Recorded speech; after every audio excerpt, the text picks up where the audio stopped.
It wasn't so long ago that beauty pageants, true to their name, were simply a display of beauty and not a whole lot more. But in China, winning a pageant has become a ticket to instant fame. One of the largest is the Miss Chinese International pageant that takes place every year in Hong Kong. Contestants from around the world flock to Asia, hoping to claim the title. But what may surprise you is that in the last 10 years, half of all the winners have come from Canada. So this pageant season, we followed two young Chinese Canadians on their quest for the crown.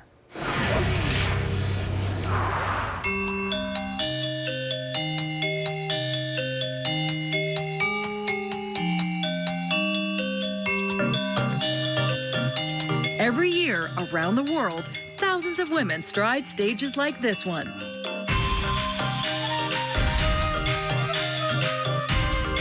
Contenders for a coveted prize, the beauty pageant crown. This is actually my childhood dream to be in the pageant. That dream is the same for hundreds of hopefuls at this Canadian pageant. Except this pageant is for Chinese Canadians only.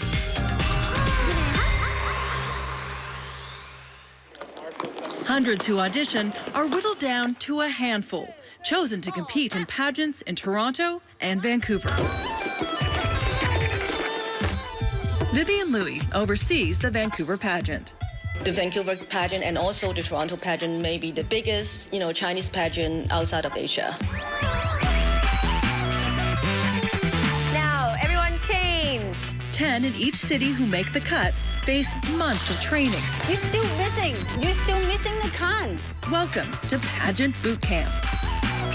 Make it hard. Come on. Speed up. Go to 100. Okay.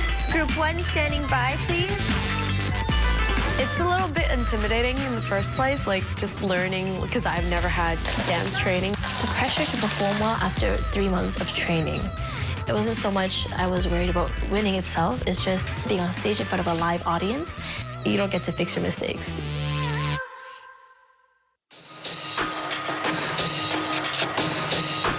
But boot camp, it turns out, is a cakewalk compared to the beauty part of beauty pageants. Take a picture. Good. Thank you.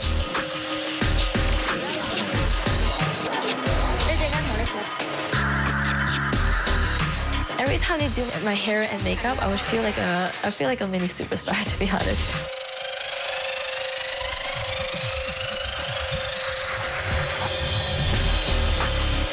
Months of preparing comes down to this moment, when one woman will walk away with the crown. In Vancouver, it's 24-year-old Erik Achoo. My family wanted me to join the pageant when I was 18 years old, but I was too shy. In Toronto, it's political science student Ashton, Honk. It really is a big deal in the Chinese community. I'm really glad I'm able to give my parents this thing to be proud of. But the real prize in this Canadian pageant isn't in Canada at all. It's a world away in China at the Miss Chinese International pageant in Hong Kong. The Canadian contestants are on their way to find out if they can charm the judges overseas.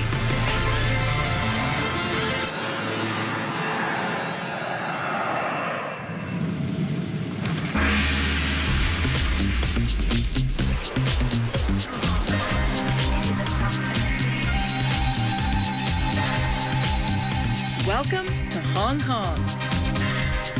Beauty is serious business here, one of the largest and fastest growing industries in China, a staggering $300 billion a year. That's a big draw for these women from Canada. Erik Achoo and Ashton Honk have traveled halfway around the world, 2 of 6 Canadians vying for top prize at the Miss Chinese International pageant. For over 2 weeks, they have been practicing day and night, perfecting some usual pageant poses and some others you won't see at most beauty pageants. Usually for Chinese tradition, before a big event, you just have to pray to the ancestors just to wish the show a safe show and a good show.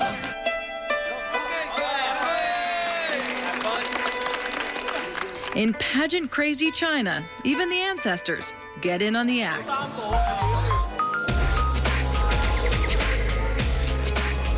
It's a big change from the not-so-distant past. In mainland China, pageants were banned for more than 50 years, renounced for objectifying women. Now there is an explosion of contests. This Miss Chinese International is one of the biggest. Winning means more than being queen for a day. It can mean fame for a lifetime. It's happened for Canadians before. Winning in Hong Kong has changed my life probably the most. Eliza Sam from Vancouver is a famous TV host and actress. She won in 2010. A lot of people think about instant fame when they think about the Chinese pageant. And soap opera star Christine Yoongu Koo from Toronto won in 2009.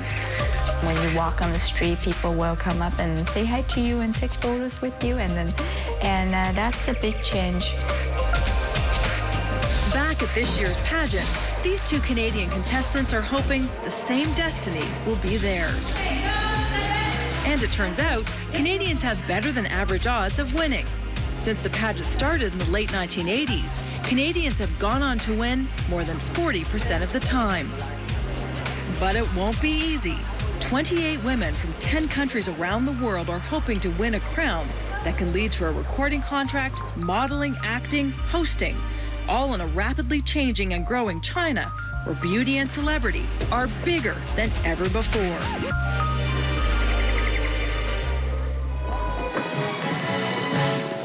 It's the night before the pageant, and a Canadian wins one of the first awards. Miss Friendship goes to Ashton Honk from Toronto.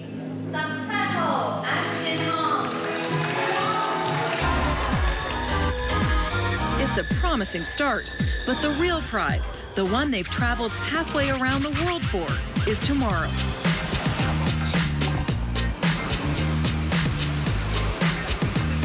In just 24 hours, the Canadian contestants will be back for the final competition.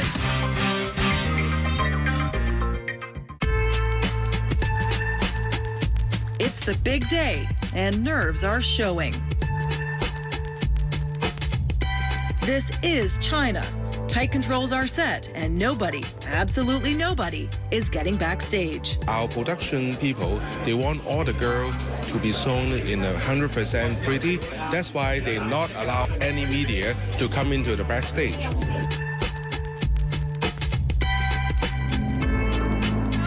Number 12 from London. The judges narrow the numbers. Number 11.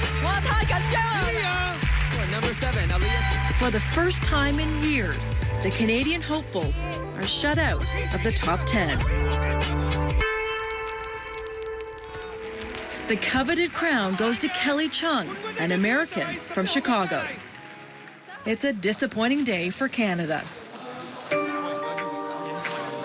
Although it's very stressful, painful, I cried, I laughed, but it's all about part of growing up. It's all about the experience. It's going to be part of my life, and I really enjoyed it. It's a relief that the show is over because there's a lot of stress and everyone was very tense throughout. But it's a great relief to finally have it over and to have done our best. Best didn't land the Canadians any top prizes this year, but these women have different rewards in mind for the moment. Next is a very, very good breakfast. A New York cheesecake. It's what I'm craving for the most right now.